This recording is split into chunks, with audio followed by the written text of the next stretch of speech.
সম্মানিত নেতৃবৃন্দ, সম্মানিত আলোচকবৃন্দ, প্রিয় উপস্থিতিবৃন্দ, সত্যিকার অর্থেই রাষ্ট্র এবং সরকার পরিচালনায় জনগণের স্বার্থ, জনগণের আকাঙ্ক্ষাকে প্রাধান্য দেওয়াই কিন্তু জরুরি।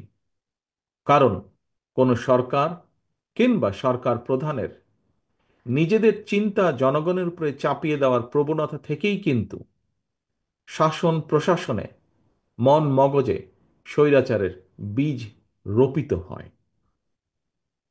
রাষ্ট্র এবং সরকারে যাতে স্বৈরাচারের কবলে না পড়ে, এ কারণেই রাষ্ট্রে জনগণের মালিকানা প্রতিষ্ঠা করা অত্যন্ত জরুরি।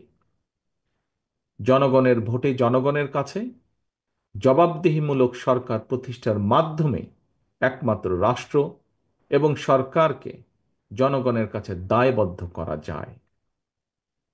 সম্মানিত সভাপতি, হাজারো শহীদের রক্তস্নাত বাংলাদেশে দীর্ঘ ১.৫ দশকের ফ্যাসিবাদী শাসনের পতন হয়েছে।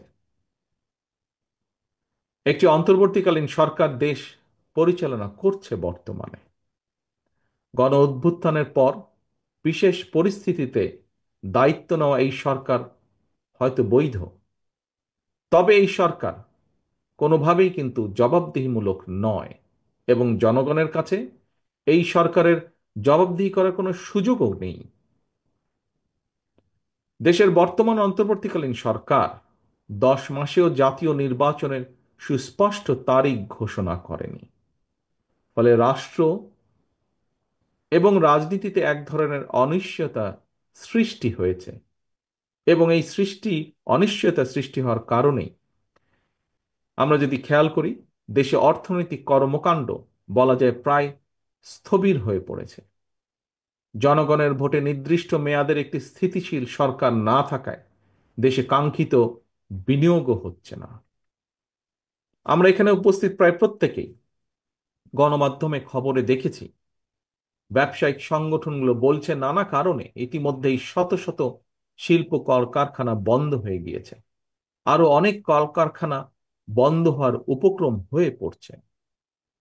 বিভিন্ন সেক্টরে এ ধরনের অস্থিরতা বিরাজ করছে। জনগণ তাদের সমস্যা সম্ভাবনার কথা সরকারের কাছে তুলে ধরার বা বলার কোনো সুযোগ তারা পাচ্ছে না। সম্মানিত সভাপতি, সম্মানিত নেতৃবৃন্দ, অন্তর্বর্তীকালীন সরকারের উপদেষ্টাদের সঙ্গে স্বাভাবিক কারণেই জনগণের কোনোই যোগাযোগ নেই। বিভিন্ন শ্রেণী পেশার মানুষের সমস্যা সম্ভাবনা কিংবা দুঃখ দুর্দশা সম্পর্কে অনেক উপদেষ্টাই ওয়াকেফাল নন। তারা অফিসে বসে ফাইলপত্র দেখে জনগণের সমস্যা চিহ্নিত করে সমাধানের চেষ্টা হয়তো কেউ কেউ করছেন। জনগণের সঙ্গে সরাসরি যোগাযোগ ছাড়া প্রশাসন নির্ভর, ফাইল নির্ভর বা ফাইল ওয়ার্ক দিয়ে সকল সমস্যার সমাধান যদি করা যেতই, তাহলে তো নিশ্চয়ই রাজনৈতিক দল বা রাজনীতির প্রয়োজন হতো না।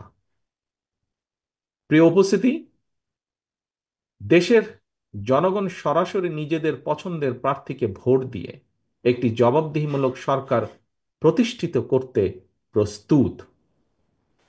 কিন্তু অন্তর্বর্তীকালীন সরকার মনে হয় জনগণের আকাঙ্ক্ষা উপলব্ধি করতে ব্যর্থ হচ্ছে। গণতন্ত্রের পক্ষের প্রতিটি রাজনৈতিক দলের পক্ষ থেকে লিখিতভাবে অন্তর্বর্তীকালীন সরকারের কাছে সংস্কার প্রস্তাব দেওয়া হয়েছে। এরই ভিতর সংস্কারের ব্যাপারে কিন্তু কোনো রাজনৈতিক দলেরই তেমন কোনো আপত্তি নেই। তবে সংস্কার নিয়ে সরকারের অযথা সময় ক্ষেপণে আপত্তি অবশ্যই রয়েছে, শুধু রাজনৈতিক দলের নয়, রাজনৈতিক দলগুলোর বাইরেও পত্র পত্রিকার মাধ্যমে আমরা দেখেছি বিভিন্ন সংগঠনও এ ব্যাপারে তাদের আপত্তির কথা জানিয়েছে, এ ব্যাপারে তাদের কনসার্নের কথা জানিয়েছে।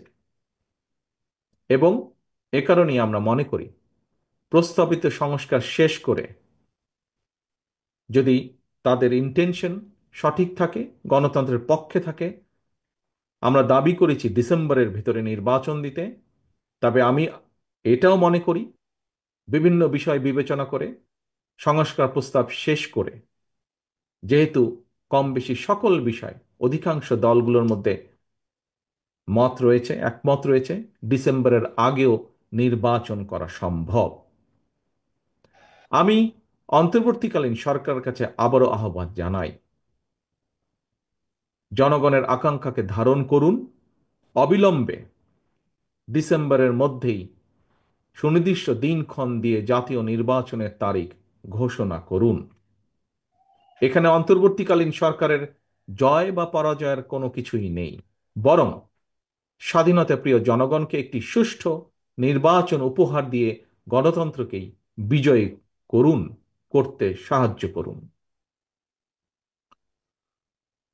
পরিশেষে আজকে এখানে উপস্থিত বিএনপির নেতাকর্মী সহ আপনারা যারা উপস্থিত আছেন, আপনাদেরকে এবং আপনাদের মাধ্যমে বিভিন্নভাবে বিএনপির সর্বস্তরের নেতৃত্বের প্রতি দৃষ্টি আকর্ষণ করে বলতে চাই, স্বাধীনতার ঘোষক শহীদ জিয়ার রাষ্ট্রচিন্তা থেকে প্রতিটি রাজনৈতিক নেতৃত্বের জন্য একটি বার্তা আছে।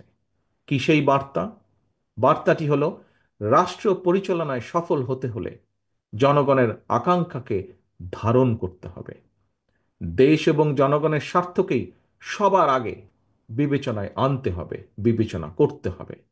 সুতরাং স্বাধীনতার ঘোষকের আদর্শ বাস্তবায়ন করতে চাইলে শহীদ জিয়ার প্রতিটি সৈনিক, দেশনেত্রী খালেদা জিয়ার প্রতিটি কর্মীর প্রতি আমার আহ্বান, আপনারা জনগণের সঙ্গে থাকুন, জনগণকে অবশ্যই সঙ্গে রাখুন।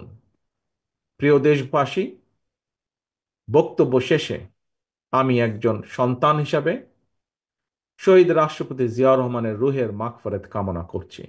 আপনাদের কাছে তার জন্য আল্লাহর দরবারে দোয়া কামনা করছি এবং এই দোয়া কামনা, রুহের মাগফিরাত কামনার মাধ্যমে আমার বক্তব্য আমি শেষ করছি। আল্লাহ হাফেজ। বাংলাদেশ জিন্দাবাদ। বাংলাদেশ জাতীয়তাবাদী দল জিন্দাবাদ। শহীদ জিয়া অমর হোক।